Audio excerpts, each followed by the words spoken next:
All right, so today we're diving into this really ancient Taoist text. But look, this is not going to be some dusty history lesson. We're going to treat The Secret of the Golden Flower for what it actually is: a user's guide. A practical, and you'll see, surprisingly modern user's guide for your own mind. You know that feeling? Like you're being pulled in a million different directions all at once? One part of you is like, okay, gotta be disciplined, but another part is just screaming to chill out. You've got the rational you, and then you've got the you that's just pure emotion.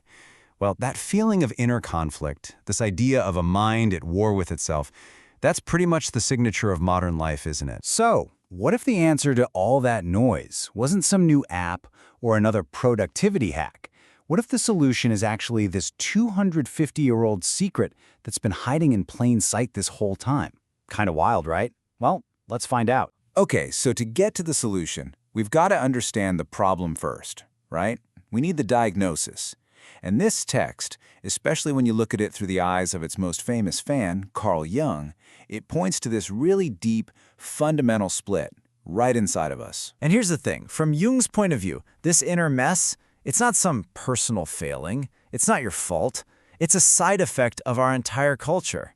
He basically said, look, we've put so much emphasis on logic and being in control that we've kind of chopped ourselves in half. We've cut ourselves off from our deeper, more instinctual side. And the result? This constant low-grade, chronic inner tension. So if the problem is that we're divided, the solution has to be, well, putting ourselves back together.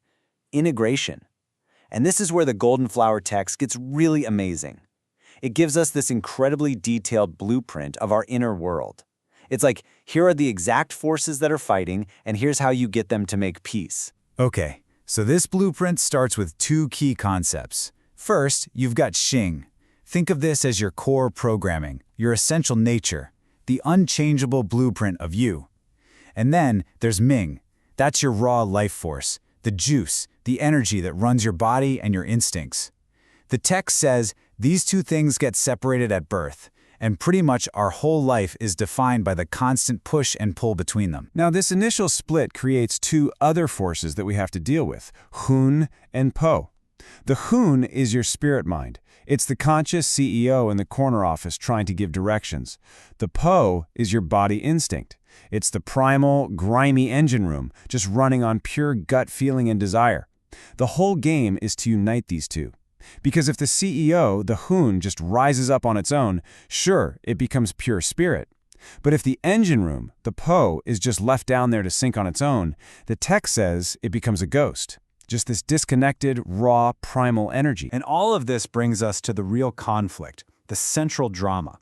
I want you to imagine your mind as a big house. When you were born, this house had a true master, the Yuan Shen. This is your original, quiet, true self. But over time, this noisy, busybody servant, the Shi Shen, or your everyday mind, starts taking over. And for most of us, let's be honest, this reactive servant is now running the entire show while the real master is locked in the attic. So what does that mean for us? It means we're left with a really fundamental choice. Two paths.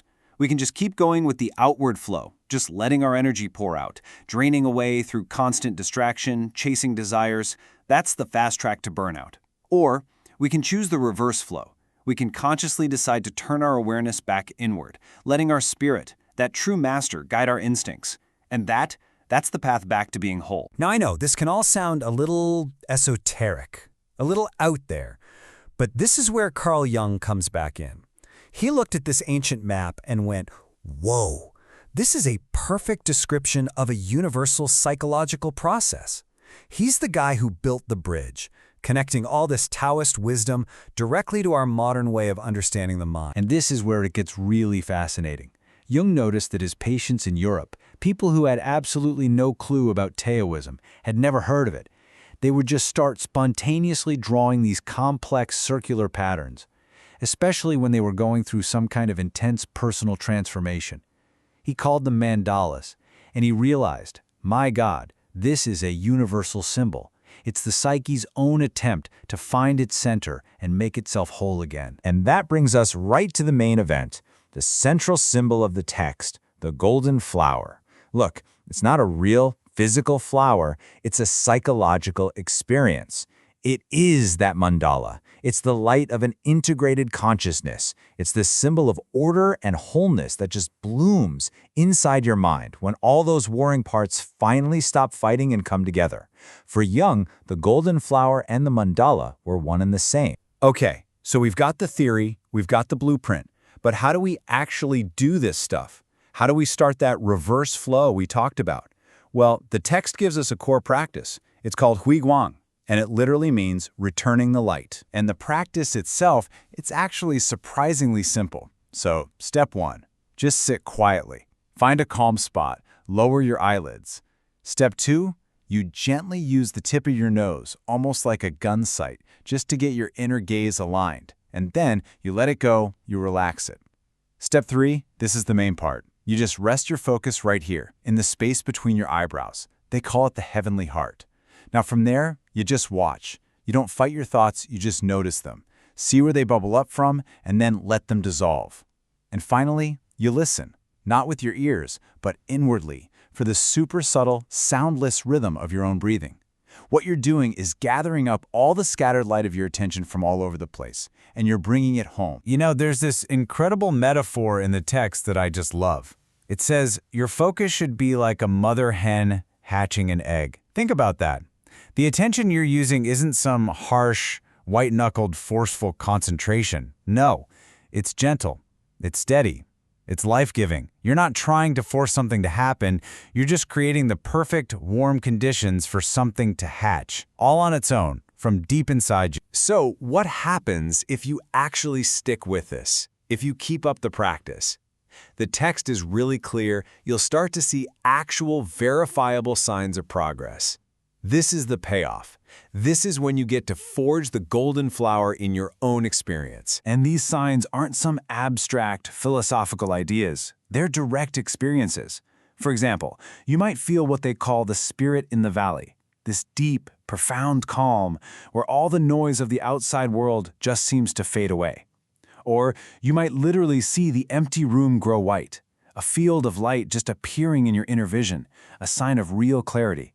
And then, eventually, the golden flower itself blooms, a powerful, undeniable feeling of wholeness, of being centered, of this inner radiance. And the best part is, you don't need anyone to tell you it's working. As the text puts it, it's like drinking water. You know for yourself if it's hot or cold. The experience proves itself. But we have to end with a really crucial warning from Jung. He was adamant about this. He said the goal here is not for a person from the West to try and become some ancient Taoist sage. The point is not imitation. The whole point is to use this incredible map to heal our own specific psychological split, to find our own sense of wholeness in our own way. And so, this whole thing really ends with a question that's just for you. This ancient text describes a master of the house that's been waiting quietly, right at the center of your being this whole time. It offers a way to finally meet that master and bring some order to all the chaos. So the question is, what's really at the center of your inner world right now? Is it that noisy servant running around, causing a racket, or is it a blooming golden flower? The journey to find out, well, that's entirely up to you.